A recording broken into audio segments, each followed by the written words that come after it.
Good evening. Welcome to the May 20th, 2019 Troy City Council meeting. We are pleased this evening to have Mayor Pro Tem Baker lead us with the invocation. So if you would please rise for that and then remain standing for the national anthem. National anthem. Pledge of, I could sing too, but Father in heaven, we give you thanks for this day and thanks for all the blessings you've given each and every one of us here in Troy. We ask that you continue to bless us this evening, giving us peace and understanding and patience as we work through tonight's agenda on behalf of the residents. We ask that you be with everyone outside of these walls who is in need of your help and guidance, especially with those who may be struggling and do not have the strength or power to ask for your help. Please continue to be with the children as they are our next, they are the next generation in our future, and we ask that you be with us always. In Jesus' name we pray. Amen. Amen. I pledge allegiance to the flag of the United States of America and to the republic for which it stands, one nation, under God, indivisible, with liberty and justice for all.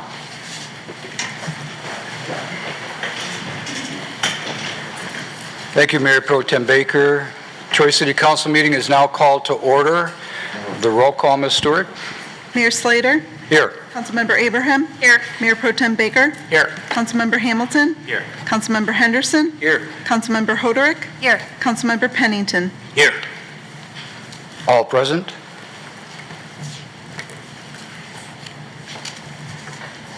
First on the agenda are certificates of recognition and special presentations. We have 3 this evening. C1 is a proclamation to recognize in recognition of Mental Health Awareness Month, May of 2019. I would like to make a presentation to Suzanne Weinert, Oakland County Health Network Community Outreach Coordinator. If you could meet me at the podium, I'd like to present that proclamation. Good evening.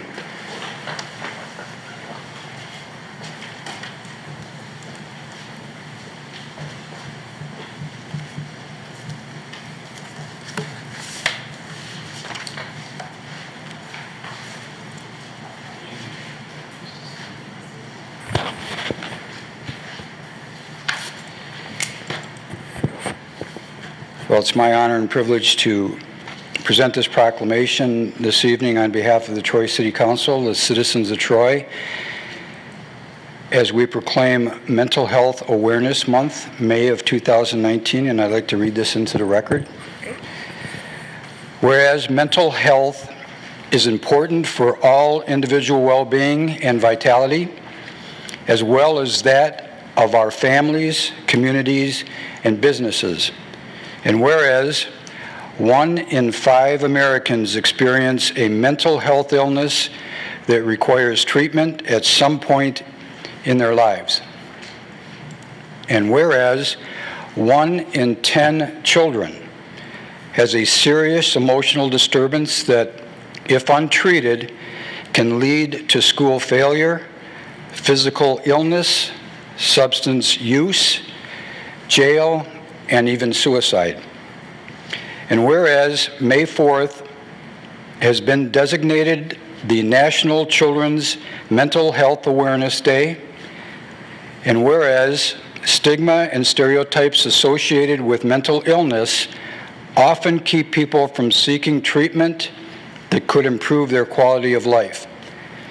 And whereas mental illness is a biological-based brain disorder that cannot be overcome through will and power and is not related to a defect in a person's character or intelligence. And whereas mental health recovery is a journey of healing and transformation, enabling people with a mental illness to live in a community of his or her choice while striving to achieve his or her full potential. And whereas mental health recovery not only benefits individuals with mental health disorders by focusing on their abilities to live, work, learn, and fully participate and contribute to our society, but also enriches the culture of our community life. And whereas the Oakland Community Health Network and its service provider agencies are committed to inspiring hope, empowering people, and strengthening our communities. So now therefore be it resolved that the Oakland County Health Network and the City Council of the City of Troy hereby recognizes May 2019 as Mental Health Month. Be it further resolved that we call upon our citizens, public and private institutions, businesses, and schools to commit our state to increasing awareness and understanding of mental illness. The need for appropriate and accessible services for all people with mental illnesses to promote recovery. Presented this 20th day of May 2019, it's signed by myself and all members of City Council. It's our honor to proclaim Mental Health Awareness Month 2019. Thank you so much for what you do for these people in our community. Thank you very much. Thank you.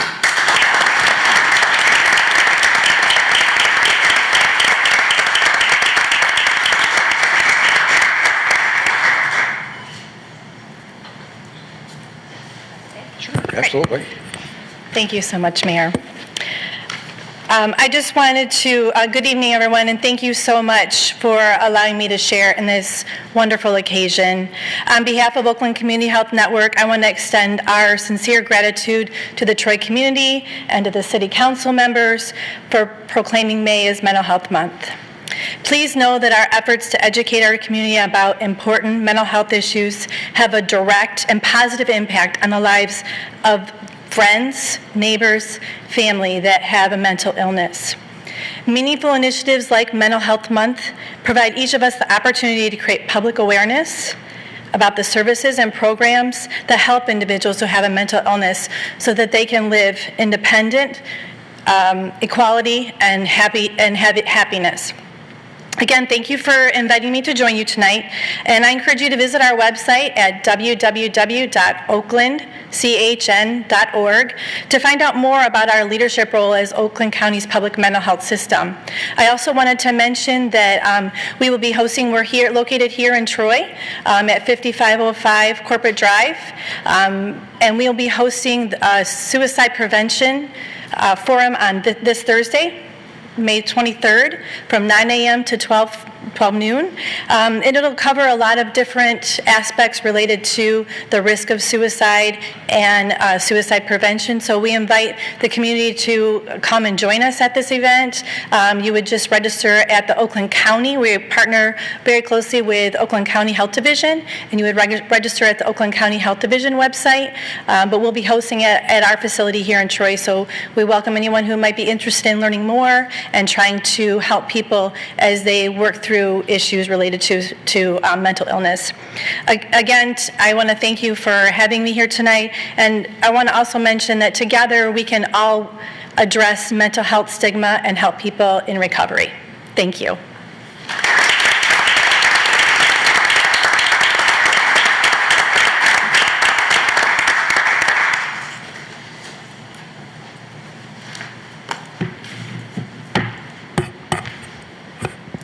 Thank you, Suzanne. Thank you. Next, I have the honor of presenting a proclamation in recognition of Drug Court Awareness Month, May 2019.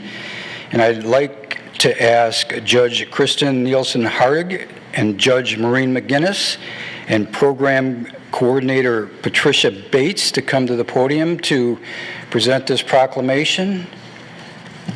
And judges, would you like your whole team to come up here? Yes.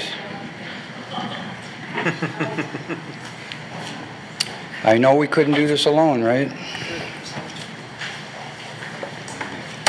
See you.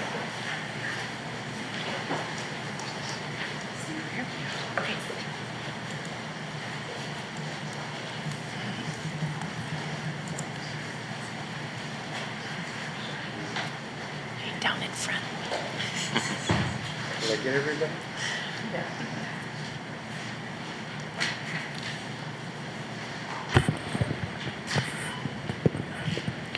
Well, Your Honors, I'm honored to be here.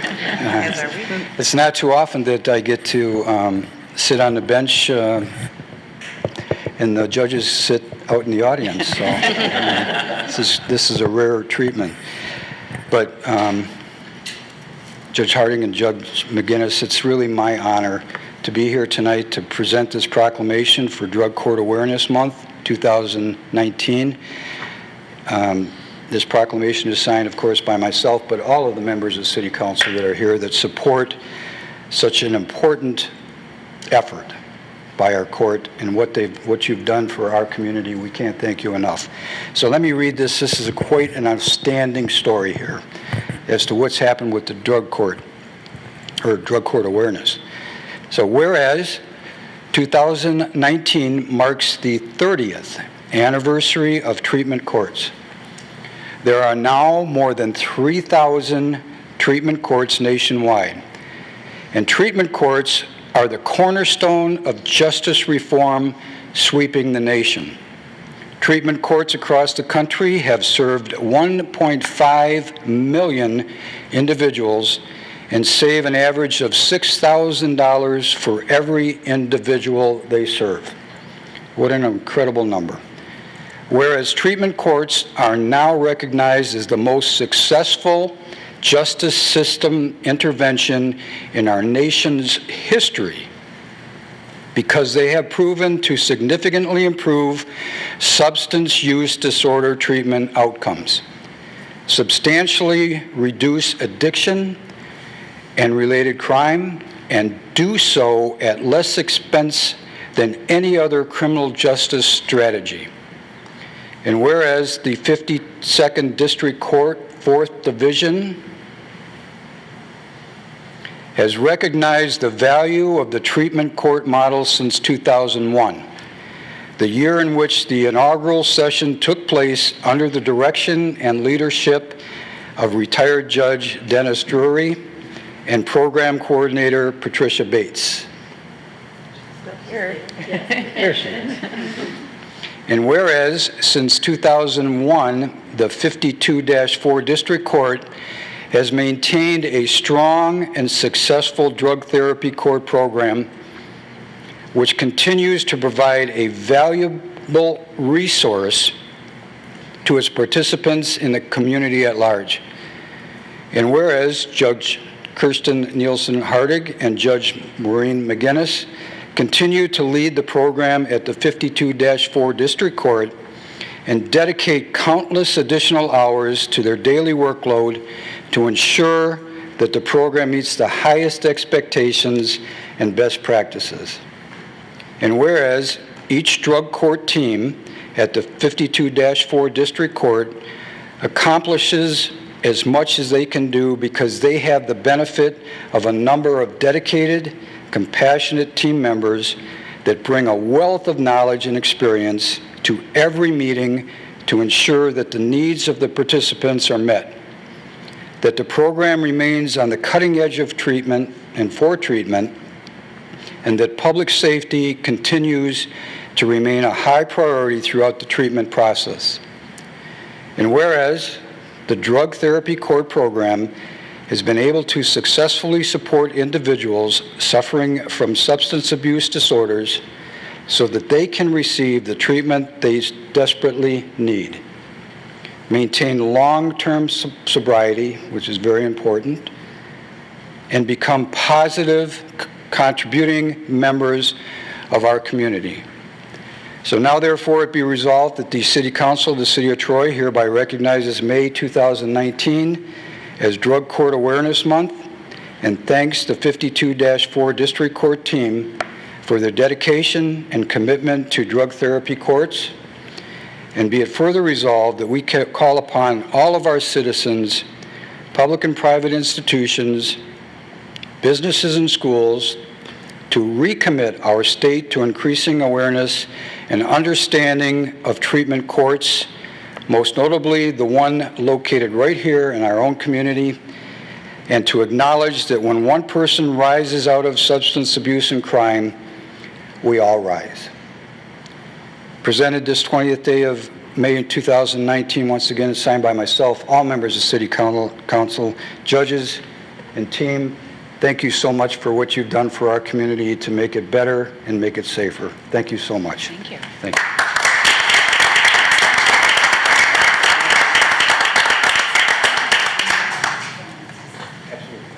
Can we get...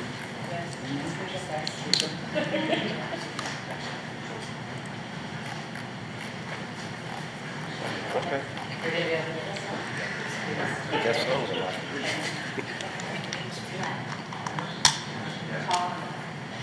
There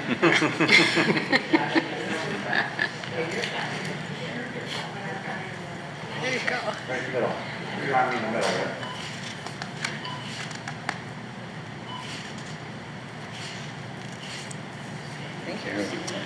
Thank you. Yes. Okay. We're going to take, yes, thank you. We're going to take a moment of privilege here because we want to, of course, thank everyone for the opportunity to come here today. We appreciate, not loud enough, okay. We appreciate the opportunity to educate the community about the work that we're doing at the court, and we also are very appreciative of this opportunity to publicly recognize the team members that work so hard with us every week on this program to make it a huge success. Obviously, as we tell you a little bit about the team members and what they bring, you'll see that really we couldn't do this on our own. It's a collective effort from everyone that's on the team and the staff, as well as our court administrator, to make the 52-4 District Court Drug Treatment Court hugely successful. So we just want to take a moment to give you a little bit of information about the team and then the program. So I wanted to just start off by introducing Patty Bates, who's back here, the program director. We have two probation officers that are in our program, Carly Campbell and Erica Saylor. We also have individualized team members. There are a couple of crossovers, but the two of us have teams that represent defense attorneys, the city attorney's office, the prosecutor view, counseling, treatment. We've got support specialists on the team, life coaches, and we have police from both the Troy Police Department and the Clawson Police Department. So we just want to take a moment to read off the names of the team members so that you know who it is that you can thank for all of the success of the program. Good evening. I want to thank and publicly acknowledge the following people. Gary Solansky and Caitlin Potter. They're from Rochester Area Counseling. Neither one are here. Defense attorneys on my team are Matt Friedrich and Dave Piotrowski. Thank you very much. Support specialist Marty Monty, who is in long-term recovery. Francesca Wilson. No, she's not here. Sarah Becker is also not present. She's with a testing agency. Lori Greg Bloom, our Troy City attorney, represents the prosecutor aspect on our team, and Lieutenant Joshua Jones of the Troy Police Department. Ladies and gentlemen, I just want to quickly let you know that the vast majority of these people completely volunteer their time. In other words, no compensation. And if they are a paid employee, they volunteer many hours beyond the hours that they're paid to do. This is sort of a, you do your work and then this is an add-on. I cannot express my gratitude enough.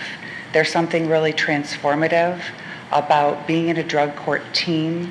Judges normally make their decisions by themselves, and I am very confident that the decisions I make about drug court participants are just better than the decisions I make by myself because of this team that often has very different views. Sometimes it gets a little spicy, and that's good. We want differing views, and I'm incredibly grateful. I also want to just publicly point out Ms. Bates again. We are very grateful to have about $150,000 grant from the state of Michigan that allows us to pay for a lot of drug testing, some counseling, maybe some events that we do, and that's a very grueling process, and I want to publicly thank Ms. Bates for wading through that. Also, I want to publicly thank Dana O'Neill, who is our court administrator. We could not do what we do without both of those ladies' support. So thank you very much. We are honored. And for the other team members that are here tonight and the team members of my team, I wanted to personally recognize Toby Russell from Rochester Area Counseling, Defense Attorney John J. Kennedy, who's over here, Marianne Madden-Newland of Recovery Consultants Incorporated here, Jill Missoura of Ignite Your Life Coaching. She couldn't be with us tonight, but she is diligently a very big part of our team. Lori Greg Bloom, of course, we tap her on 2 different occasions on pretty much a weekly basis to assist with both of our teams, and she's been very helpful and has been in it for the long haul, so she's a great source of knowledge. Sergeant Jody Horn from the Clawson Police Department, and Corinne Krieg from TAP Testing. Those are the members of my team. So, of course, I publicly thank them as well. Just to give you a little bit of background, we mentioned it, and it was here in the proclamation. We wouldn't be where we're at today without the foresight of Judge Dennis Drury, who started this program in 2001. He had that first inaugural session, I think it was in May of 2001, and Patty Bates was there and has been there also for the long haul. So a lot of institutional knowledge in our program, and we think that that makes it successful. We're one of 188 treatment courts in the state of Michigan. So treatment courts include your drug courts, your sobriety courts, veterans courts, mental health courts as well. And we are honored to be one of these 188 treatment courts in the state of Michigan. The problem-solving courts, they're going to be focused on intense treatment and supervision to offenders, and this is usually something that's considered as an alternative to a lengthy jail incarceration. Problem-solving courts as a whole, as I've indicated, are all of those things that I've stated. Our court, since its inception, has been a hybrid court. So we're dealing with issues that are related to alcohol, prescription drug abuse, as well as street drug abuse. We were recently one of the first of the treatment court teams in the state of Michigan to be certified by the Supreme Court Administrator's Office. They just started a very formal and somewhat rigorous, I would say, certification program for all of these treatment courts to make sure that we're following best practices so that we can ensure that the outcomes of our program are going to be successful. We were one of the very first group, I think the first 28 in 2018, that have been certified by the State Court Administrator's Office. So we're very thankful to be recognized for the fact that we are following best practices, and we're really focused on the things that we know will end up producing good results, and that's something that the team takes very seriously. Our program, I believe it's a testament to what can be accomplished when you follow the model and you have engaged, dedicated team members and participants that are committed to their sobriety. We've had many success stories, both in my own first year presiding over my court, and Judge Hardig's many years with her court, and of course Judge Drury's many years before that. We're honored to be publicly recognized by the communities that we serve for our dedication to our program and to the mission of treatment courts nationwide that are striving to improve the lives of others, promote health and public safety in their communities, and to support those that are struggling with substance use disorders. So thank you very much for having us here tonight. We're grateful for the opportunity to educate the community.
Okay, Troy is very fortunate to have such support for the community, and, you know, quite an example of what it takes to make a community with all the support that we get from all of these programs and all of these things for Troy. It makes us a great place to live, work, and play, that's for sure.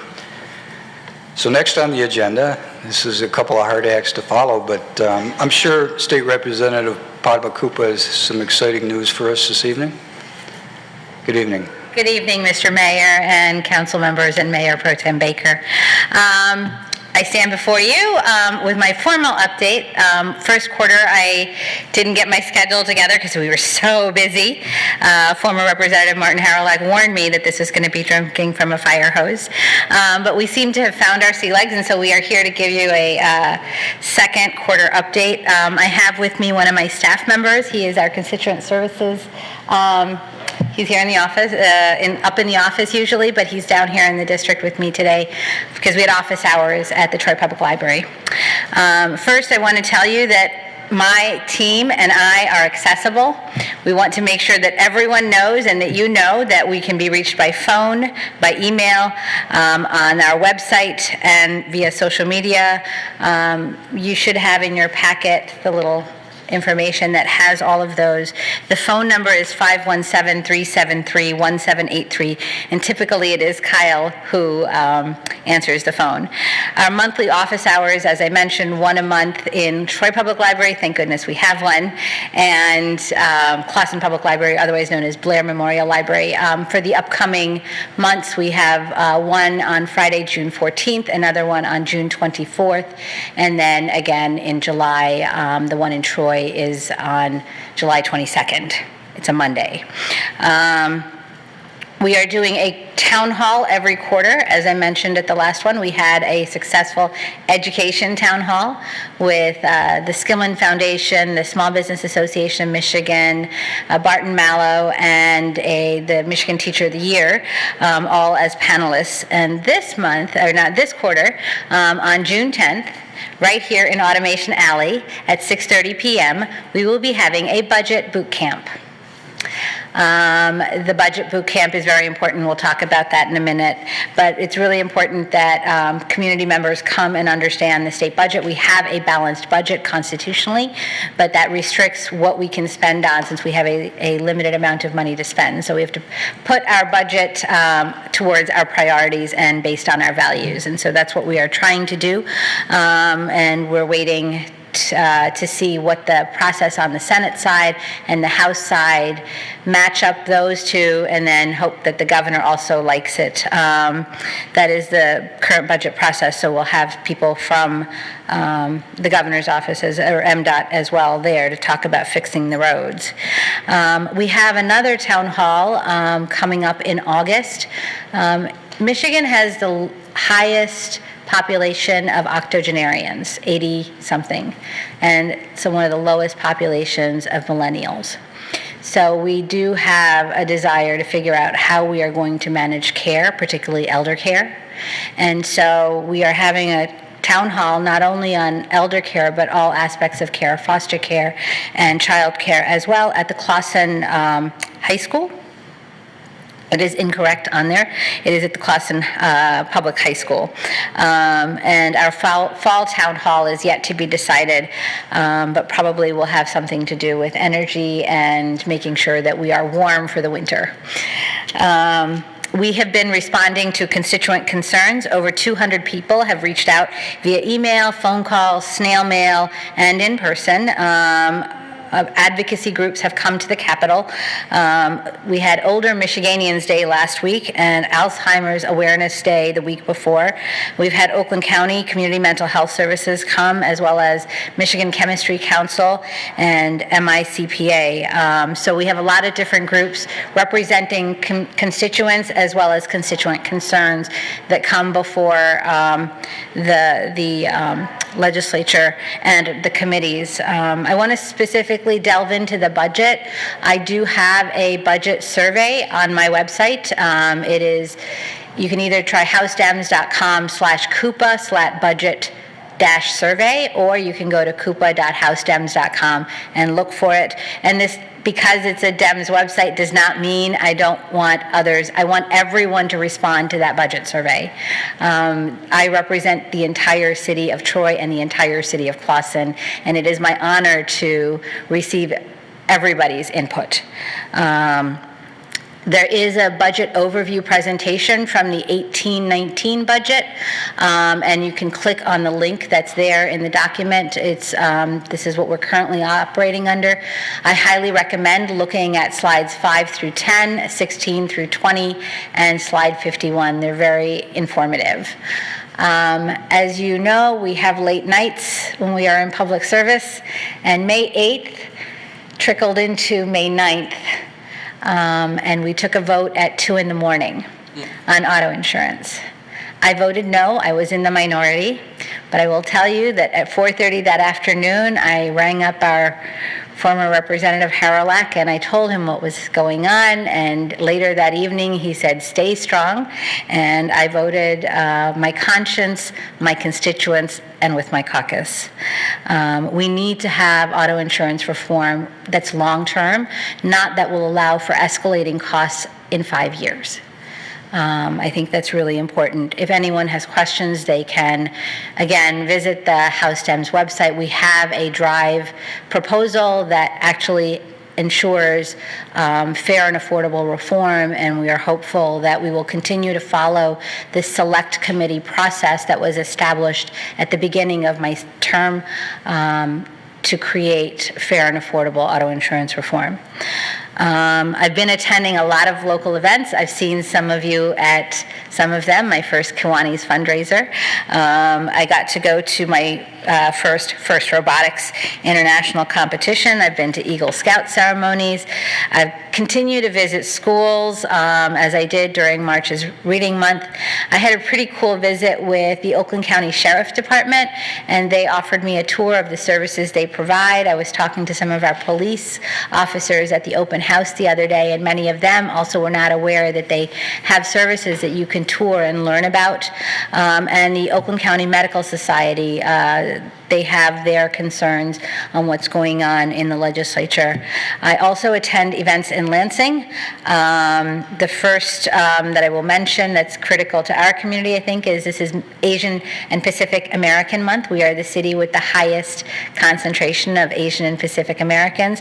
The legislature also celebrates it, and on May 9th, after 4 hours of sleep, I went back to the legislature to receive 3 classes from Leonard Elementary School, and also to celebrate with the Michigan Asian Pacific American Commission APA Legislative Day. This was the 7th annual event that they have to bring Asian Americans and Asian Pacific Americans to the Capitol to see our beautiful Capitol, but also to understand the importance of our state legislature and the impact it has on our daily lives. This Wednesday, we will have a number of groups to attend the Equal Pay Day event. It is unfortunate that while we ratified the Equal Rights Amendment 47 years ago in the state of Michigan, the rest of the country, we are still shy of several states ratifying that amendment, and so we are celebrating the 47th anniversary by advocating on equal pay. Because when we don't pay women equally, we also suppress wages for everyone, and it hurts our economy. I will talk about that again during the legislative update. June 6th, I will be coordinating an Indian American Legislative Day with Leader Greg and former Democratic Caucus Leader Sam Singh, who was the first Indian American to serve in the state legislature. And as I mentioned, one of my favorite things to do is to talk to the children and to understand what they know about our democracy and engage them. And when they come on their field trips, it doesn't matter where I am, I run and I go find them, and we might be in the middle of a discussion, but as long as it's possible for me to go and see them, and if possible, I take them onto the House floor, because without your representative, you can't go. I welcome all of you to come join me for a day in the legislature. I think it's a very eye-opening experience. I did it like Take Your Friend to Work Day. A couple of my colleagues in the legislature brought me there so that I wouldn't be frightened when I got in there. And so I am looking forward to having all of you join me as well to see what it is that happens in the state legislature. You just have to give me advance warning because we have to get permission for you to be on the floor. As far as legislature and what we have been enacting or what I have been introducing, I am still working on the bill that I mentioned to you the first time I came, which is Justice for Allie. We now have a document with all the research that we have done, because the hearing request was met with some requests for additional information.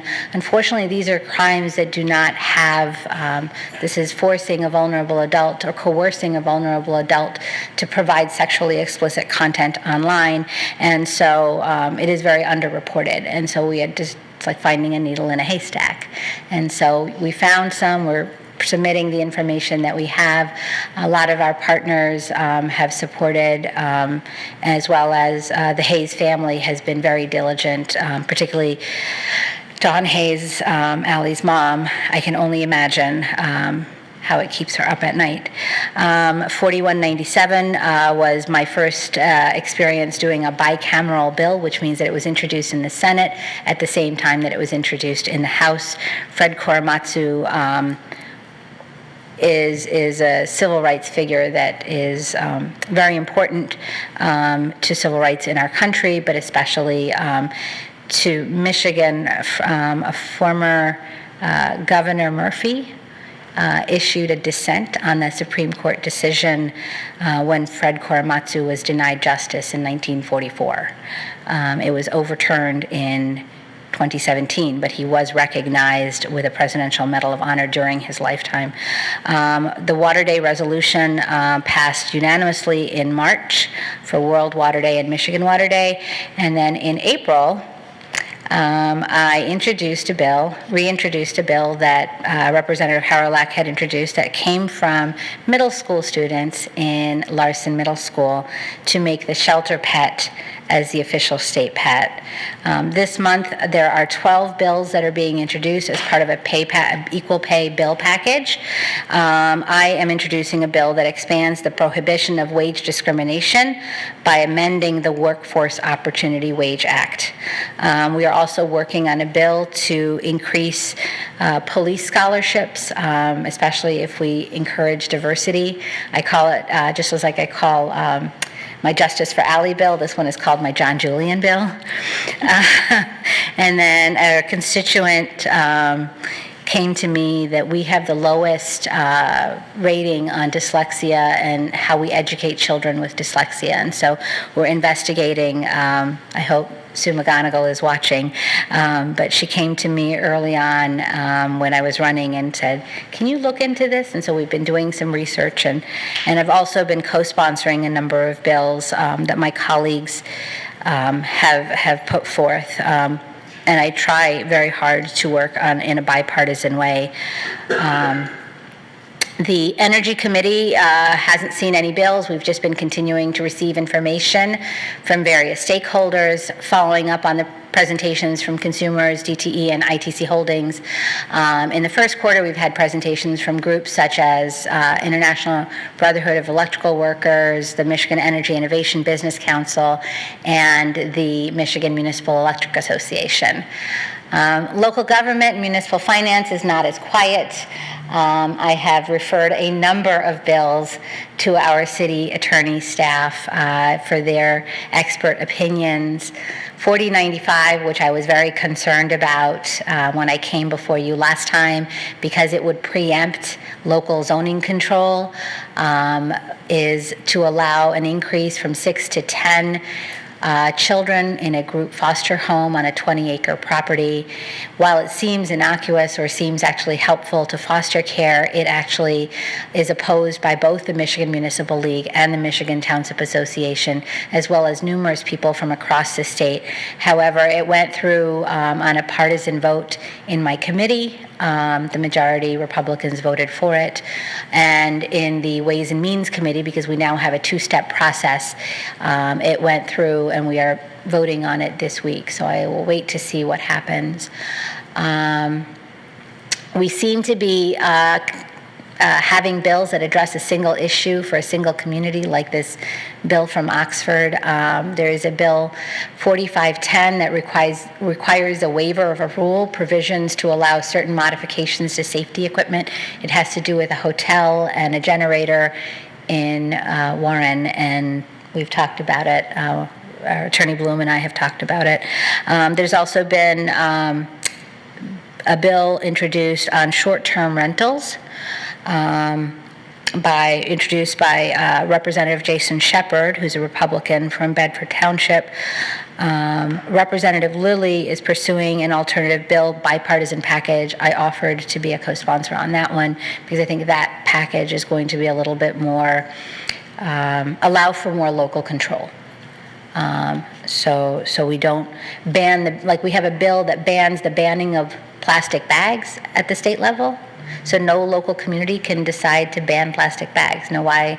And there's actually a bill that was introduced during lame duck to ban tree protection ordinances at the local level. So I have problems with bills that don't allow us our local control. And then my last item on the agenda is that I learned from being on Planning Commission and taking on the Citizen Planner course and certification later in my Planning Commission that it's really helpful if you get educated about what you do early in the process. And so I applied for a competitive scholarship. It's the Bohe Institute for Legislative Leadership Development. It is exclusively for Midwestern legislators from all 11 states. Many of my colleagues applied, only 2 of us got selected. So I get to go with my next door neighbor from District 42. Literally, her office is next to mine. She and I will be going to Minneapolis, Minnesota in the second week of August for this week-long training. So that's my report. And again, my office is accessible. Please I encourage everyone to send me an email, padmakupa@house.mi.gov. Call us at 517-373-1783 and visit our website to see what we're doing and where we are going to be next. Do you have any questions for me? Thank you. Any questions? Councilman Hamilton? Thank you, Representative Kupa, for representing us and coming here today. I just have a comment. I just hope we're a nonpartisan board here, so I really hope that the legislature and the governor can negotiate a bipartisan car insurance bill and road funding bills. So just keep up that work, and I hope we can come together and figure that out. My hope as well. Thank you. Okay. Councilwoman Abraham? I just wanted to thank you for the wonderful update and also your focus on local control.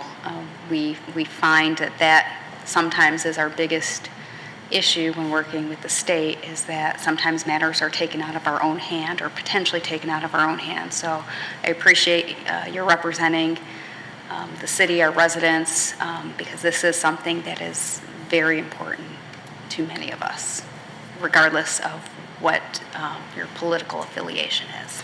Thank you. Thank you. I'll say one to just answer that, even though that wasn't really a question. My experience as a planning commissioner and a zoning board member really, really helped me in local government and municipal finance. It is just like I know what I'm talking about and can read an ordinance and understand. And so I have to give a lot of kudos to Mr. Savedant, Mr. Evans, and the legal team that have supported Planning Commission and Zoning Board and continue to provide me the help that they are doing. So. Thank you. Good to see you. Thank you. Good to see you all. Good luck in Lansing. That concludes certificates of recognition and special presentations. There are no carryover items this evening, so we will move to public hearings. We have 3 this evening. E1 is a reprogram community development block grant, better known as CDBG program year 2018 funds. Call upon Cindy Stewart, our Community Affairs Director, for an introduction, and I will open that public hearing. Good evening, Cindy. Mayor and City Council. This is just a formality to reprogram our 2018 funds from the clearance and demo account, because we did not do that project, and we want to put it into the historic preservation account to take care of the barn roof at the farm, and that work's going to be done at the end of June. We're going to start on that. So that's what I would like you to move, the $105,082 from clearance and demo to non-residential historic preservation account. Thank you. Any questions from council? Councilman Hamilton? Just out of curiosity, what happened with the clearance and demo project? When the county told us we could do it, after we had decided to do it, they said, but you will not be able to do anything on that property. We were hoping that we could use it for a farmer's market, for events and what have you, but they said nothing could be done there. So we thought it was kind of a waste of money to do that. So makes sense. We wanted to move on. Thank you. As you indicated, we've already addressed this, but this is just a formality because Right. the county asked us to do it this way. Yes. Yeah. Okay, thank you. Anyone in the audience wish to speak on this item this evening? Seeing none, I will close the public hearing and return it to the table. Mayor Pro Tem Baker. Thanks, Mayor. I'd like to move E1, Reprogram Community Development Block Grant CDBG Program Year 2018 funds as printed. Support. Moved by Mayor Pro Tem Baker and supported by Councilman Hamilton that we approve E1, the Reprogram Community Development Block Grant CDBG Program 2018 year funds as printed in the agenda packet. Further discussion? The vote, Ms. Stewart. Mayor Slater, Yes. Councilmember Abraham, Yes. Mayor Pro Tem Baker, Yes. Councilmember Hamilton, Yes. Councilmember Henderson, Yes. Councilmember Hoderick, Yes. Councilmember Pennington. Yes. Motion passes. Thank you, Cindy. We look forward to having the barn done by June 30th, right? Oh, starting. Okay. That's what I thought. Completed by June 30th. Okay. Good evening, Brent. C2 or E2 is a public hearing on the Troy Meadows, north of Waddles, west of Livernois, section 16, currently zoned R1B, one family residential district. Brent Savanat, our planning director, is here for an introduction. Let me open this public hearing. Good evening, Mayor Slater, City Council. You okay? I'm okay. I've got two relatively lengthy slide presentations this evening, so I'm just making sure I've got my water. I understand. Some like proclamations. So the applicant this evening is Mondrian Homes.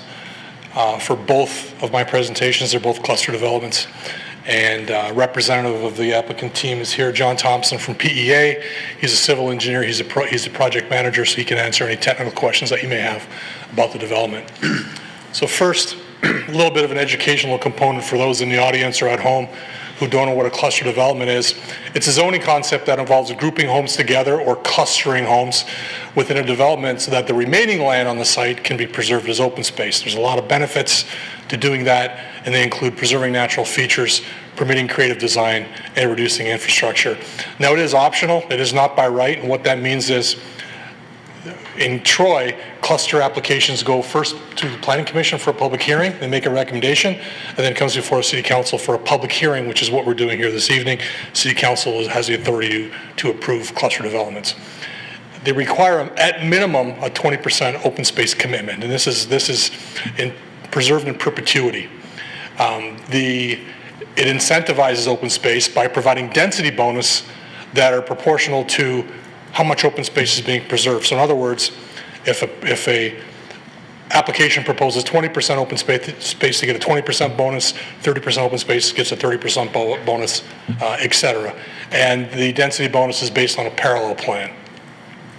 So the site, West Troy Meadows, the first application that we're going to be talking about this evening. It's 19.4 acres. It's one of the many sites that was acquired, that was sold by the Troy School District. Mondrian just happened to buy all of them. It has 6.14 acres of MDEQ regulated wetlands. There's a lot of trees, over 1,300 trees on the site, and many of them are quality trees. The zoning is R1B, and it's surrounded on all sides by single-family residential. So a little bit of a history. The original application submitted in 2018, there was 42 units.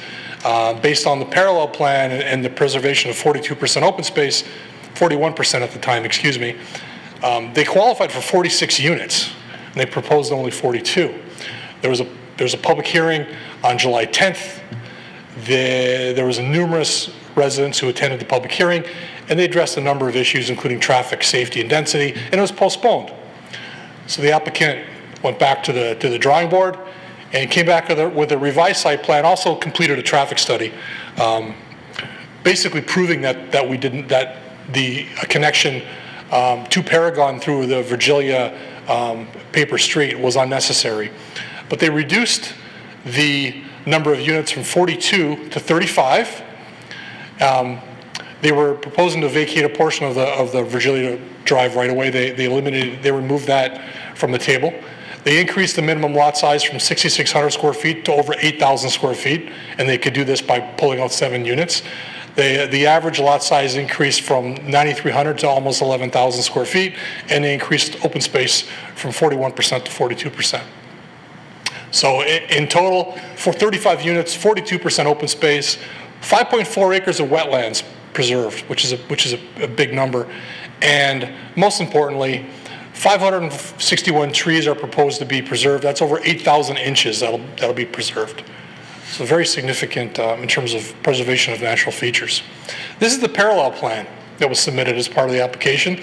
This is a representation of what the applicant could do by right, which means not an option. They go only to the Planning Commission for a public meeting, and the Planning Commission is a responsible body.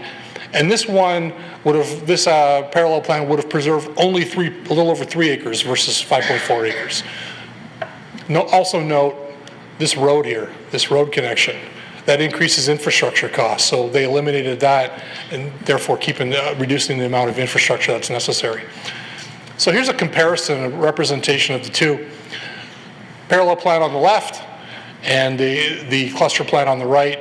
It didn't scale very well when I pulled those PDFs, but again, significantly more open space and wetland preservation under the one family cluster compared to the parallel plan.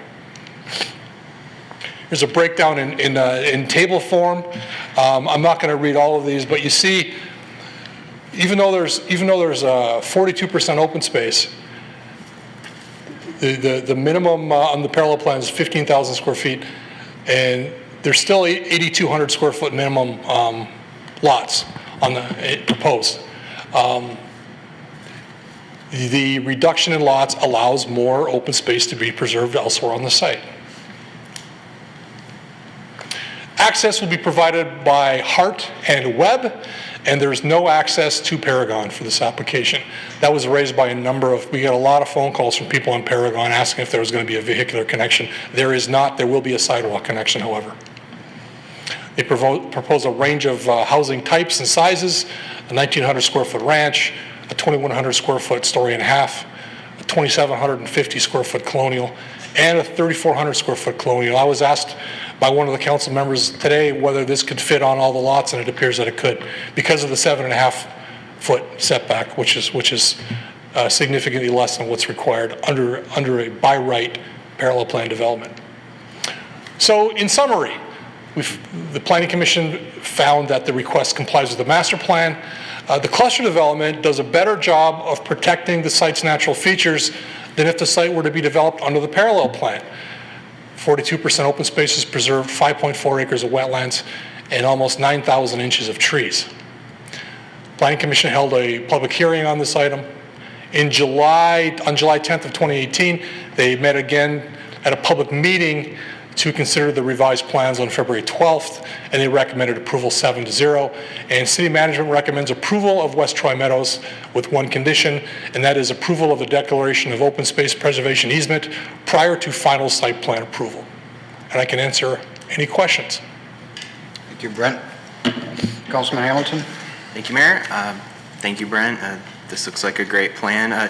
One thing I didn't know, so the parallel plan, it'd be public roads, but in this it'll be private roads? Yes. And you said what were the lengths on in the two options? You said the infrastructure and roads in the cluster plan are less. So the cluster option provides the opportunity to use private roads versus public roads. Mm-hmm. What that allows is essentially the units to be closer to the edge of the roadway easement versus the right of way. That provides the opportunity to preserve more space on the outside perimeter and be a better neighbor to the adjacent properties. And would that be less infrastructure costs for the city because we don't have to maintain those roads, or do we still have to maintain all those roads? Or is it under the maintenance of the private roads is the responsibility of the developer, and then it's ultimately the development is turned over to the HOA, mm-hmm. So it'll be the responsibility of the homeowners association. Now, I'd be remiss if I didn't say this because the DPW director is sitting behind me. We have discussed the concern for the long-time maintenance of private roads because the fact that the responsibility of maintenance falls on an HOA, which is obviously not a city organization, we have discussed allowing for 50-foot wide public roads, which will have essentially the same effect as a 40-foot wide private road. That is something we've discussed internally. It definitely has legs. To the person living in the sub or visiting the sub, the site condominium, you won't be able to tell the difference. That's something that we will in all likelihood be moving forward with, because we've got a lot of input internally. And we actually, I believe, asked John Thompson from PEA for his input on this. And it seems to make more sense for the long-time maintenance of the roads, which is getting the city involved to ensure that these don't fail. The concern is the moment a site condominium is opened up and all the homes are sold and it's turned over, the infrastructure starts to deteriorate. And although the asphalt is perfectly fine the first day, over the next 5, 10, 15 years, obviously it depreciates and it ultimately fails. If the HOA if there's strong leadership and people pay their dues and it's managed properly, it's not a problem. But there's always the unknown. You've got to have willing residents to contribute and participate. So that's our fear, is we get a lot of these that in the long run, these homeowners associations will be coming to the city and asking for help. Okay, thank you. A long-winded answer to your question. Any other questions for Brent from Council? Councilman Henderson? Brett, I have one question. I took a trip down both those, are they stub streets? So not Hart, but the other one, I can't remember the name of that street. Webb. So at the end of Webb, there's probably 15 or 20 feet of dirt road where the road just kind of dead ends there and doesn't have any asphalt. Is the plan to complete that like we did with the complex just north of that? We required the developer to finish that road so that there's no dirt. Is that in that plan? So they're going to do their roads, but as they tie into Webb and Hart, are they going to make sure that those dovetail? So it's going to be extended and then connected. So there is a portion of Virgilia that will be constructed here. So this portion between Paragon and the curve here will not be constructed. There'll just be a sidewalk there, but it'll be extended, connected, and it'll provide access to both so that's cul-de-sacs. Included in the project? Yes. Councilwoman Abraham. Thank you, Mayor. There have been several emails and statements made at public comment at Planning Commission about Webb being a narrow street or Hart being a narrow street, and the traffic study addresses that. But could you comment for those that are watching and maybe wondering why the traffic study ended up, or the results, which seem a little counterintuitive, which is if you widen the roads, you actually make the traffic worse. So I will do my best to answer this, and with the full disclosure that Bill Hootery, the city engineer, is also here. He's more of an expert than I am, but I think I can handle this one. But if I misspeak, Bill will be, I'm sure, will jump in. So there's city streets, there's two types of speeds. There's posted speed, what the sign says you should drive, and then there's design speed. And if the street is narrow, like 22 feet, there's intuitively, it makes you want to drive slow because there's not as much space there, especially if there's cars parked on one side of the street. You drive slower because there's the potential for an animal or a person coming behind a car, and subconsciously you want to drive slower. When the street is widened to 28 feet and then there's sidewalks put on one or both sides, subconsciously you want to drive faster because it's more of a kind of it appears like a speedway. So it's a traffic. The fact that a street is narrow and it has cars parked on one side, that is a form of traffic calming. That is a way that behavior of drivers is affected by the way the road is designed. Thank you. Councilman Henderson. Just a comment. When we put the cluster ordinance together several years ago, I think it was on the tail of a Mondrian project that they went in and just clear-cut the entire property. That's correct. So we developed this cluster ordinance to try to eliminate that from happening in the future. This is kind of the perfect example of what can happen when we all work together to try to preserve as much green space as we can, creatively make subdivisions. They could by right put 33 homes on that parcel and do whatever they want with the trees other than, what the tree ordinance would allow for. But this just requires them, they get 2 extra homes on the property, but they have to make it much nicer and much more creatively designed. And that's well put. And just to piggyback on that, as I indicated earlier, they qualify technically for 46 units because of the fact they're preserving 42% open space. They're only asking for 42% of open space preserved, they're only asking for 2 extra units. So it's a pretty good deal for the city. Thanks. Mayor Pro Tem Baker. I know the answer to this question, but I just want to state again, and maybe if you want to put the split slide back up that has the by right and the cluster, we could say no tonight and they can still come in and build those 33 homes and have the same traffic on Hart and Webb and cut down more trees, right? I'm very confident that if this was denied this evening, they'd be back in front of the Planning Commission with the parallel plan within a month and would not come before council, and they would get approval for 33 units. I recognize, Mondrian's built a lot of homes here and they bought a lot of property and they wouldn't want to buy 19 acres and not develop it, so it would make sense that they would do that. Just to kind of continue what Councilman Henderson was saying, this is, and you'd said it also, this cluster development, they're not all perfect. But this is well designed. I think it looks like what we had in mind when we talked about this so much back a few years ago. And to see 42% open space maintained is really phenomenal. Obviously, some of the neighbors would probably like to see 100% of it preserved, but we can't do that, and by right they can build and build and build. We did have a letter from Bill and Sue Miller regarding the Hart and Webb and the traffic, and I thank you for explaining a little bit about the traffic study, and hope that they, if they're watching or they understand that if we were to say no like they asked, these homes could be built, or 33 homes anyway could be built, and they'll have the same traffic. So we're not listening to them. It's just that we believe this is, or at least I believe this is the better design for that area and that property, and I thank you for your presentation.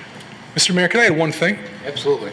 This site was originally acquired by the Troy School District years ago, decades ago, for a school.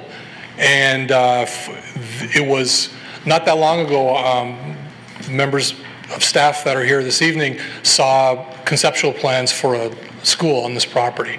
And I'm going to get my numbers off a little bit, but it was for the Early Childhood Learning Center, and I believe the number of students they were proposing was 450. And they were probably all going to be driven in individually in automobiles. So 450 cars in the morning and 450 cars out in the afternoon.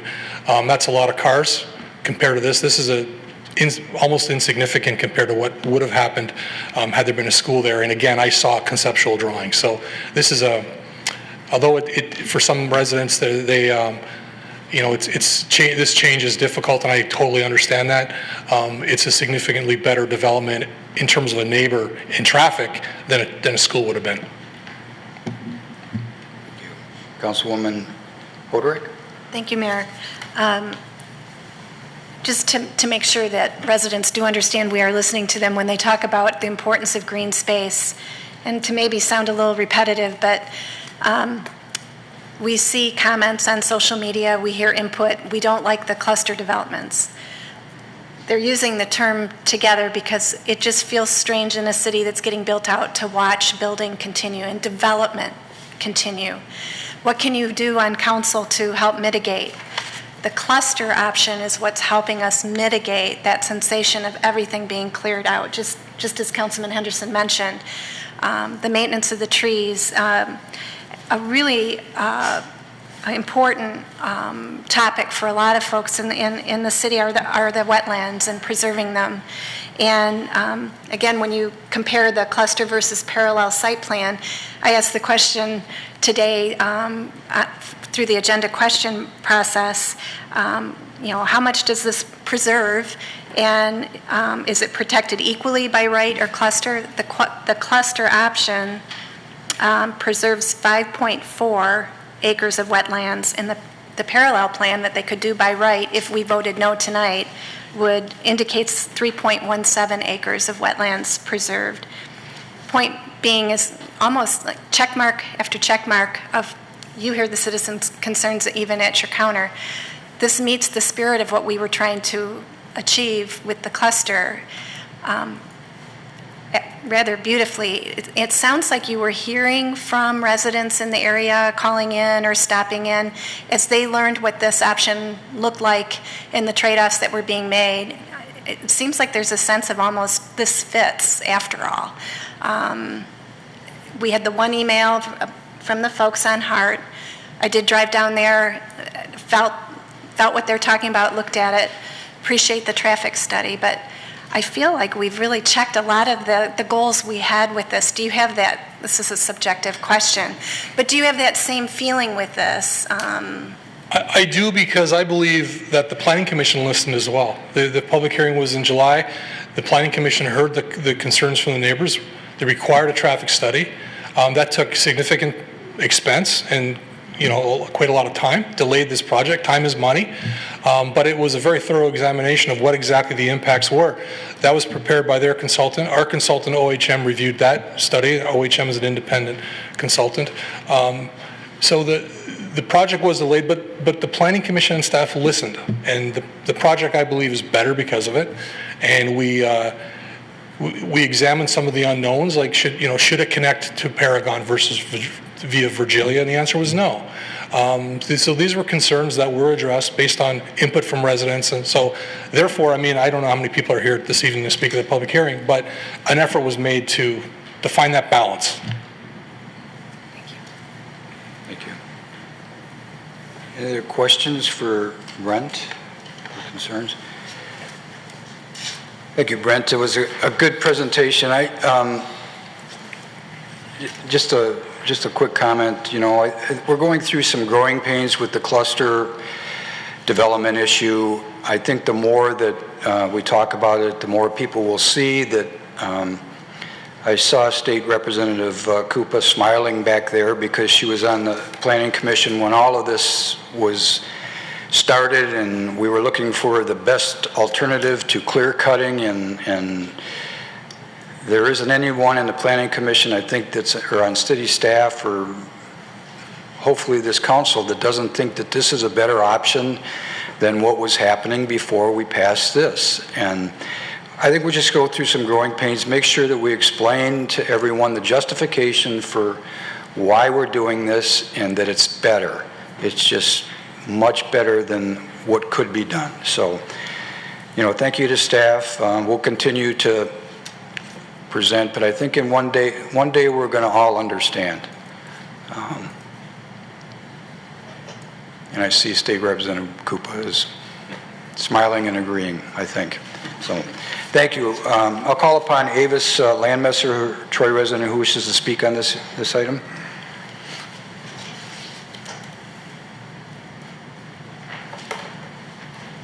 Good evening, Mayor and Council. Good evening. I didn't know at what point any of my comments would mean anything, but here I am. Just a brief history lesson from years ago. Why was a chunk of land like this chunk of land in the middle like that, next to I-75? I-75 wasn't there. And there was a point in time when the community were considering putting schools in the middle of every section to eliminate buses. And that's why we have an area like this that you think, why would the school board spend money to pick up a piece of property like this that's just untenable? And that's why it was chosen at a much different time. I just wanted to say that, assuming that this will probably go through, the builder is to be commended for reducing the number of units from 42 to 35, plus preserving some wetlands, trees, and open space. And his purchase of school properties has contributed to funding the Early Learning Center on Square Lake Road. That being said, adding perhaps 70 plus cars to this area of Section 16 will be an initial shock to a settled neighborhood. And I'm not sure about the extension of Virgilia to Waddles. I understand that some someone or some entity decided that it wouldn't be a good idea to extend Virgilia to Waddles because it was only a 2-lane road. It's not going to be a 2-lane road forever. And at some point in time, they might want to think about having an exit onto Waddles from all that. I know some of the community is for it and some is against it, but at least they could consider it. This portion of Section 16 will be in building disruption for a minimum of 36 months. And residential cars, school buses, cars of bus employees, I don't know whether those cars were included in the traffic survey, but if you go down that street, as you said you did today, and I'm surprised we didn't all bump into each other because I was down there too. There are a lot of cars in that parking lot that are going to be traveling there, and I don't know whether that they would have been included in the traffic study. Let's see. But the residential cars, school buses, cars of the employees, the bus employees, and pedestrians will all be competing for a less than adequate roadway from that time forward to who knows when. And I, for one, am sorry that the residents of the entire section, and Hart and Webb Streets in particular, that are going to be subjected to this experience. So I thank you for your time. I know it's difficult decisions for you, and each one needs to be decided on its own. Thank you. Thank you. That concludes those that have signed up to speak on this public hearing, but I will open it up if there's anyone else that wishes to speak on this item. Seeing none, I will close the public hearing, return it to the table for resolution. Mayor Pro Tem Baker. Thanks, Mayor. I'd like to move E2 Troy Meadows north of Waddles, west of Livernois, Section 16, currently zoned R1B, one family residential district, as printed. Support. Moved by Mayor Pro Tem Baker and supported by Councilwoman Hoderick that we approve E2 Troy Meadows north of Waddles, west of Livernois, Section 16, currently zoned R1B, one family residential district, as printed in the agenda packet, which does include approval of declaration of open space preservation easement prior to the final site plan approval. Any further discussion? Councilman Henderson? Just one. Mrs. Landmesser, when I drove down Hart today, my mind went back to my father was a special ed director in Troy, and his office was in the bus depot. There was a brick building in there. I remember going down in the lower level to visit my father at work. So memories flood back, yeah. Councilman Hamilton? Thank you, Mayor. Thank you for your comments, Ms. Landmesser. I just want to say, I know City Council as a whole, for all the residents on those streets, as this construction process continues, where our phones and emails are always open. If there's any difficulties, if there's any issues with that, they're more than welcome to contact us and city staff to make sure that process goes as smoothly as possible. Whether we vote for this or not, it's going to happen. So we'll work with the residents to make sure it's as smooth as possible. Councilman Pennington. Ms. Landmesser, thank you for coming up with your comments. I just want to interject also that not all the projects in the city require a traffic study. This one did, and I think I nodded off twice while I was trying to go through this traffic study. It is so extensive. It is amazing the amount of data. I don't know what we pay for it, but it's amazing the amount of data that they put in, because I want to look at also why they chose not to have that third outlet for the subdivision. But it is very intensive, and you know, we have to trust the data that they came up with. Any further comment from council? The vote, Ms. Stewart? Councilmember Abraham? Yes. Mayor Pro Tem Baker?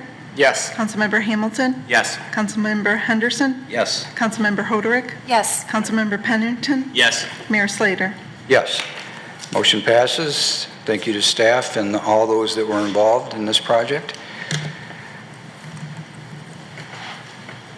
Now we'll move to E3, which is the public hearing for the preliminary site plan review, file number SP JPLN 2018-001, which is the proposed Chadbury Place south of Long Lake between John R. and DeQuinder, parcel number 88-20-13-127-020, section 13, currently zoned R1C.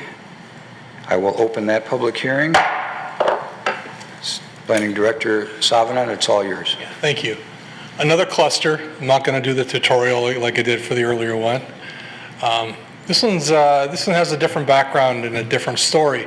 So the site is 5.2 acres. It's on Long Lake Road. It's a major road, so it's not internal to an existing neighborhood. The zoning is R1C, and it's adjacent to residential on all four sides. To the north, obviously, is on the other side. The residential neighborhood's on the other side of Long Lake. Presently, there's a house, a shed, and a pond on the property. Obviously, when it's developed, the structures will be removed, the site will be graded, and the pond will be filled. So why am I focusing on the pond? The pond was you read the minutes from the meeting. The pond was an item that many residents commented on. There seemed to be a narrative out there that it was a spring-fed pond, and if I was a resident who lived nearby, I'd probably share the same concern as the neighbors did. It was pretty obvious that narrative has been around for a very, very long time. The neighbors obviously all felt that it was spring-fed. So the Planning Commission recommended approval of this application, but a condition that was recommended was that the applicant submit a geotechnical investigation before it went to City Council, and they did. So their city consultant, John Thompson, actually worked on it. A very lengthy report for such a small pond, but it was an important issue. So that report was reviewed by OHM, one of our engineering consultants, and that our engineering consultant concurred with the findings of the pond. And I very, very briefly summarized the findings, and that is the source of water is not an underground spring. It is not a spring-fed pond. The pond level is maintained by precipitation and by runoff.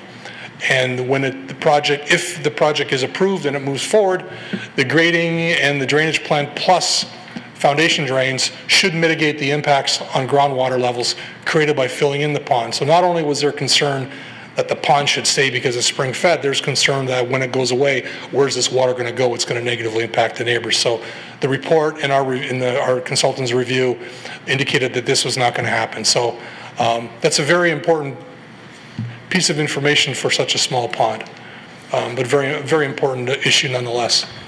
So the site plan that's before us this evening is proposed to be 16 units. They preserve 1.25 acres of open space, or 24% of the site. And I'll get to the parallel plan in a second here. They meet all the requirements for the cluster development, except for Unit 5, which is down in the southeast corner down here.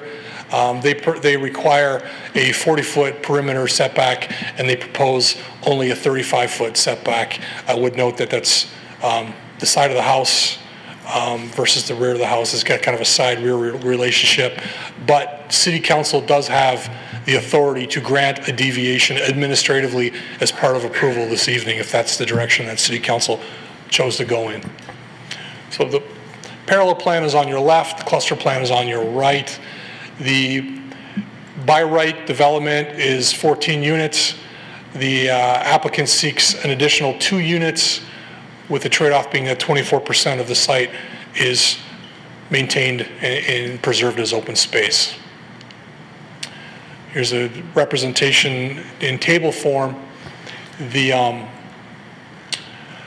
lot sizes range are obviously smaller, so from 7,000 to almost 9,000 square feet. The perimeter setback around the exterior of the property is comparable. They meet that with the exception of Lot 5, which I indicated. The rear interior setback, which is building to building interior, is only 25 feet. But that relationship is less than 40 feet, but it is interior and does not affect the properties around the perimeter. And again, like the previous application, it's a 7.5 foot setback on the side yard versus 10 by right.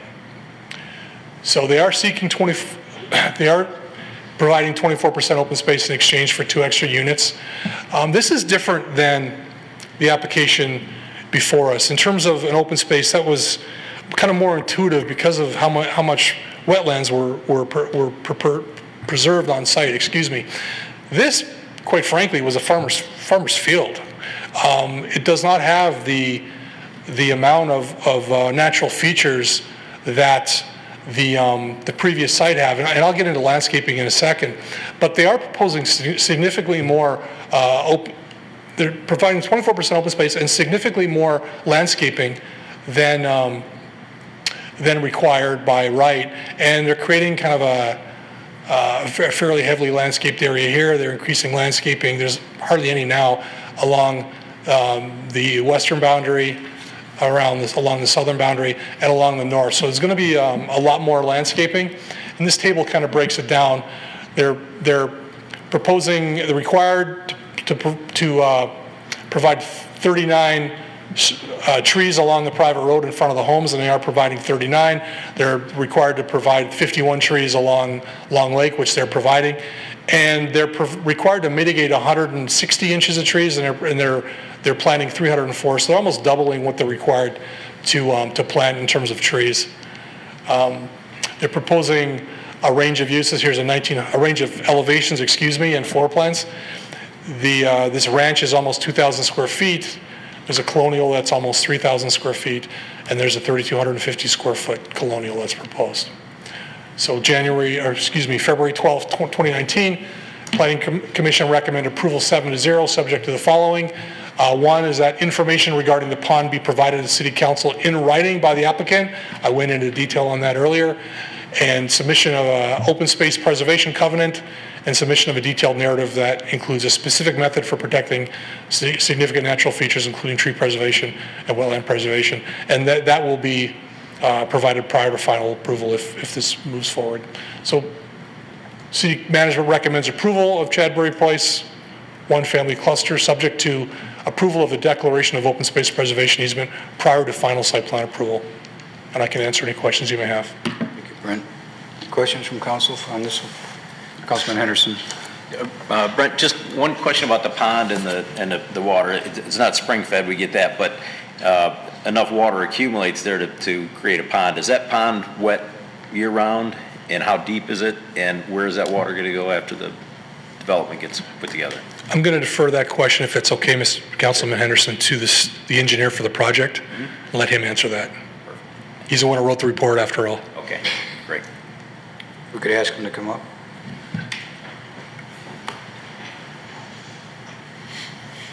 Good evening, Council. Good evening. John Thompson, professional engineering, representing Mondrian Properties. I'd like to first say that Mr. Maniaci apologizes for not being here tonight. He had planned on it, but unexpected business. So, with regards to the pond, we did do an extensive study between our office and ASTI Environmental. We did find that that the pond cannot be spring fed. In fact, it was built for the purposes of a farmer's irrigation ditch or irrigation water. The water will be redirected into the storm system. So the surface water, any accumulating surface water in the future will be incorporated into the stormwater management plan on site and then discharged into the detention, which is a regional detention system. Okay. Good, thank you. Mayor Pro Tem Baker. Thanks, Mayor. Thanks, Brent, for another thorough presentation. I didn't get any emails about this from anyone in the neighborhood, surprisingly. Maybe I'm not alone, but was there, other than the pond issue, was there any other significant public comment in favor or against doing this? Obviously, people don't love when new things get built where they're used to there not being something, but was there any other major concerns? Most of the concerns related to the pond and the relationship between, as you would expect, between neighbors who have properties abutting it and the potential impacts. But there was no significant issue that comes to mind that I can hang my hat on right now. If there's members in the audience that want to correct me, but that seemed to be the focus. And regarding that buffer and the neighboring properties, you spoke a little bit about the landscaping and the significant landscaping in the trees. Could you refresh my memory and those watching the responsibility of the developer to actually do what they say when it comes to the landscaping, and how does maintenance of that landscaping work? If everything dies a year later, what's their responsibility to keep that buffer? We look at landscaping differently than we did years ago. When we strengthened our landscaping requirements about when we updated the zoning ordinance in 2011. So we look at landscaping similar to we do as parking lots, dumpsters, et cetera. It's a part of the site plan, and it's required to be maintained. So the trees will have to be planted. They'll be monitored to ensure that they thrive and they flourish. And because it's a condition of approval and it's shown on the site plan, if one of those trees is removed, it'll have to be replaced. That's the long and short of it. And the open space area that's proposed to remain untouched will be remained untouched. It's required as part of the agreement that they'll be they'll be required to provide. I'm sorry, it's 9 o'clock and my brain's starting to turn to mush. They'll be required to provide prior to final approval. Okay. Thank you. Councilwoman Abraham. Thank you, Mayor. One of the other, looking through the Planning Commission minutes and watching those meetings, another theme that came up was how the new development would abut to the existing neighborhood and the berms and the height of the berms. For those that are watching, could you just comment on how the berms will be sized and when that would be? I'm going to defer again to the engineer who's going to be designing and helping construct the berms. Hi. We had several requests from neighbors in order to try to create a buffer between us and them. So what we've proposed, and it hasn't been designed yet, but conceptually what we've proposed is a undulating 3-foot high berm along the south property line. And I don't know if you can go back to the landscape plan or not. I can point it out. Sorry. Yep. So the entire south property line from unit 6 all the way to 13 will have a berm, and it'll be dependent upon final grading, but we're looking at approximately 3 foot high, and that'll all be above. At 3 foot, you're blocking any headlights. Thank you. It does show the undulating berm in this drawing. You have to squint, but you can see it here. Any other questions for Brent? Councilman Pennington. Brent, so does the E3, the resolution as printed, does that include the stipulation for that lot 5? It would. So by approving the site plan, the council would be approving that variance. That's not a good word. That deviation. Administratively. Administrative, yeah. I don't want to say variance because that infers that it's something that should go before the ZBA. Deviation. Thank you, Brent. Yeah.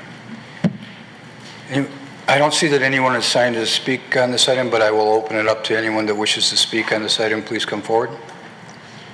Seeing none, I will close the public hearing, return it to the table for resolution. Mayor Pro Tem Baker. Thank you, Mayor. I'd like to move E3, Preliminary Site Plan Review, file number SPJPLN 2018-0001, proposed Chadbury Place, south of Long Lake, between John R. and DeQuinder, parcel number 88-20-13-127-020, section 13, currently zoned R1C, as printed. Support. Moved by Mayor Pro Tem Baker and supported by Councilman Henderson that we approve E3 as read into the record by Mayor Pro Tem Baker and printed in the agenda packet. Further discussion by council? Mayor Pro Tem Baker. Thank you again, Mayor. I am planning to vote to approve this cluster development as well. Admittedly, it's not as not as much preservation of open space as the previous cluster, and it's a little bit different, but I do recognize that, again, knowing Mr. Maniaci and Mondrian Properties, he's going to build on the property he owns regardless, and the by right plan is not as favorable as this cluster plan, in my opinion, provided when you add the additional open space of 4%, the buffer, the trees. I think that's, if there's going to be land in Troy that's going to be developed, the best we can do is to do those things, and so I will support it. But it does show the difference in, how these cluster plans vary from project to project. So we definitely need to take each one individually and do our due diligence and our research. And I do thank Mr. Thompson, I believe it was, for answering some questions and being here on behalf of Mr. Maniaci, and I'm sure they'll be beautiful. Any other, Councilwoman Abraham? Thank you, Mayor. I have to say, the first time I read through the proposal, I was a little skeptical about this project. 2 extra homes, and you only increase the space, open space from 20 to 24%. So I had some doubts. Rereading it, hearing the presentation tonight, it became a lot more clear that the benefit truly is in addressing the neighbors and their concerns, whether it was the mitigation of the pond and the berms and the landscaping to, I'll say, protect the neighbors a little bit more from a development that frankly can't be stopped, whether it's by right or whether it's the cluster plan. But the cluster plan is much stronger in terms of how it adjoins the neighborhood. So I thank Mondrian Properties for truly listening to the neighborhood and taking their concerns seriously. That report on the pond and the soil and the irrigation was thorough is an understatement. So I really appreciate that, as well as the due care to the landscaping and to the berms. So I will be supporting this as well. Thank you. Councilwoman Hoderick? Thank you, Mayor. I too struggled with this one. I think Mr. Savinant used the perfect word. It wasn't intuitive. The first one, it's a no-brainer when you look at it. That this is favorable in terms of our desire to protect green space and the neighbors. This one, had to really dive into it, and I was driving up and down John R. today and back in there and thinking, and I just have to say I really appreciate the residents speaking to their worries, what they understood to be, and bringing it to the city's attention, and their involvement in the conversations on all these projects. And in particular, I think this one, because I did look at those conversations, looked at the planning meeting, taking in the considerations, the 24% didn't seem like, what are we gaining from this? But as you described more about how this will relate to the neighborhood, I get it. Again, we could vote no tonight, and so the residents understand there's still going to be development on this piece of land. The question before us is this option, which the developer didn't even need to pursue. He could have just pursued by right and gone through planning. But he took the time, delved into that question to mitigate worry about that pond and the rainwater, and brings it to us tonight. So, the test for us tonight is what is best, what does serve the needs of the residents there, what will be a favorable development. And here again, through a lot of hard work between staff, residents, and the developer, we're balancing the trade-offs and creating something that fits better than it would have otherwise. And for that reason, I'll be supporting it. Councilman Henderson? I have a little bit different take on all this. This, to me, seemed like a slam dunk because minimal impact with regard to the ingress and egress of the development. It's not a heavily wooded area, so we're not, the impact on the trees isn't as big. And in my world, in real estate, high tide rises all ships. These are really nice homes in an area with really nice homes. So I commend you for the project. I think it's a great project. Thank you for bringing it to Troy. Any other comments? Good comments. I think it covered everything. So, the vote, Ms. Stewart? Mayor Pro Tem Baker? Yes. Councilmember Hamilton? Yes. Councilmember Henderson? Yes. Councilmember Hoderick? Yes. Councilmember Pennington? Yes. Mayor Slater? Yes. Councilmember Abraham? Yes. Motion passes. Congratulations. Thanks again to everyone that worked so hard. Thank you. I don't see that anyone has signed up for public comment for items on the agenda from Troy residents and businesses, so there's no need for City Council or administration reply, there are no postponed items, so we will move to regular business. I-1, our board and committee appointments. There are no mayoral appointments this evening, so I would defer to Mayor Pro Tem Baker for city council appointments. Thank you, Mayor. I'd like to move to appoint Daniel Agawas and David Eisenbacher to the Zoning Board of Appeals for the terms that expire April 30th, 2022. Support. Moved by Mayor Pro Tem Baker and supported by Councilman Pennington that we appoint Daniel Agawas and David Eisenbacher to the Zoning Board of Appeals for the terms that expire 4/30/2022. Any discussion by council? The vote, Ms. Stewart? Councilmember Hamilton? Yes. Councilmember Henderson? Yes. Councilmember Hoderick? Yes. Councilmember Pennington? Yes. Mayor Slater? Yes. Councilmember Abraham? Yes. Mayor Pro Tem Baker? Yes. Motion passes. Thank you to both of those gentlemen for continuing to volunteer on that important committee. That concludes the appointments this evening, so we will move to I-2, which are board and committee nominations. There are no mayoral nominations this evening, and I understand there are no city council nominations this evening. So I-3 there is no request for closed session this evening. So next is the consent agenda. Anyone wish to pull a consent agenda item this evening? There was a correction to J2A for the minutes that has been corrected and placed at the table on a yellow sheet and will be included in the agenda packet this evening. So Mayor, or Councilman Henderson. Thank you, Mayor. I'd like to move all items on the consent agenda with the corrected item on the table. Support. Moved by Councilman Henderson and supported by Councilwoman Abraham that we approve all items on the consent agenda as printed, including the correction to J2A that was placed on the table this evening. Any discussion on the consent agenda this evening?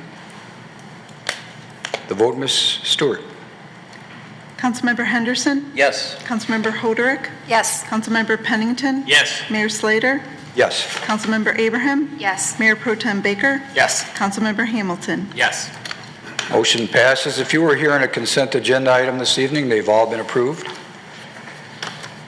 Next are memorandums and future council agenda items. K1A is an announcement for a public hearing for June 3rd, 2019, which is the proposed preserves of Troy, north of Square Lake Road, west of DeQuinder Road, parcel 88-20-01-451-001, and 88-20-01-300-016, Section 1, currently zoned R1D. I don't see that anyone has signed up for public comment for items not on the agenda from Troy residents and businesses. There are no council referrals this evening, so we will move to council comments. Any comments by council? Mayor Pro Tem Baker. Thank you, Mayor. I have two things. I'll start with one that's on the Stage Nature Center is having their second annual 5K on Sunday, June 9th. I believe it's at 9 o'clock start time, but yeah, if you're interested in running, I'll be running. I did last year. It's actually, it's kind of a fun course because it's on grass, a lot of it, and there's some hills in there, back there, and it's out at the Troy Farm next to the Nature Center. So it's really a neat place to run, and it's a Sunday morning. It should be beautiful in June. If you're interested in running, I believe you go to stagenaturecenter.org/5K. If I'm wrong on that, it's easy to find if you just get to the Nature Center website. But register, I believe it's $25 to register now. The price goes up if you don't register by the end of this month. But I'll be there. Should be fun. Last year we opened up the new trail that they put back there. And then the other thing I want to mention was we got an email last week from some 7th graders at Larson Middle School about a couple different issues. One of them was deforestation, and the other one was climate change. They were doing their class, Mr. Sandy's class is doing some presentations, some projects on some UN items that were recommended to look at further. And I, for some reason, took the bait and decided to answer their questions. And they were tough. These kids were tough. I met with them this evening, actually before the meeting at Larson, and they interviewed me and asked about deforestation. Krish and James asked me about deforestation for a few minutes, and then Kylis and Zion asked about climate change. And it was, one, amazing to see how engaged and bright the 7th grade students are in Troy. I shouldn't be surprised, but their questions, they were on it, I tell you. And I was fortunate with deforestation. I was able to talk about some important things. I told them it was topical as we were doing cluster development requests this evening. But it gave me an opportunity to talk about the tree ordinance that the City Council passed a few years ago, the cluster ordinance, our green space committee, our subcommittee, which is looking heavily at the green space issues in Troy. And we talked a lot about that, and also that we're a tree city. And so they were very pleased to have engagement. I know a couple of the others have also responded to them, but they're very excited, and they did a really good job. So I'm proud of them. The climate change ones, I'll tell you, was even tougher because in my opinion, climate change is not something that a city often looks at. You hear a lot about on the national level and certainly globally. But I was able to talk a little bit about our increase in recycling, our change over to LED lights, and the advocacy we do for recycling in our city buildings and such. But they made it seem like they might be trying to give us some information about things you can do as a city to be more involved. So I wouldn't be surprised if we see some of that coming in our emails. But to Krish and James and Kylis and Zion from Mr. Sandy's class, thank you so much. It was very eye-opening, and I really appreciate your hard work on these projects. Thank you. Any other council comments? Councilman Pennington? Yes, thanks, Mayor. I had the honor of attending the Police Memorial Day ceremony. Thank you. And I just want to thank the police officers for putting that on every year. That's a great ceremony that that they honor the 3 officers that died in their line of duty.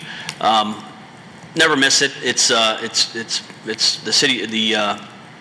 The chief put on a great ceremony.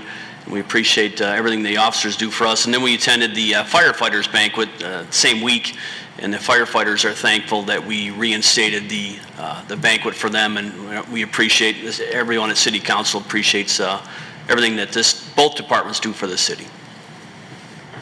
Very well. Councilman Henderson. To piggyback on that, this coming Monday is the memorial service at the front of City Hall. The time, 10 o'clock? Is that 10 o'clock?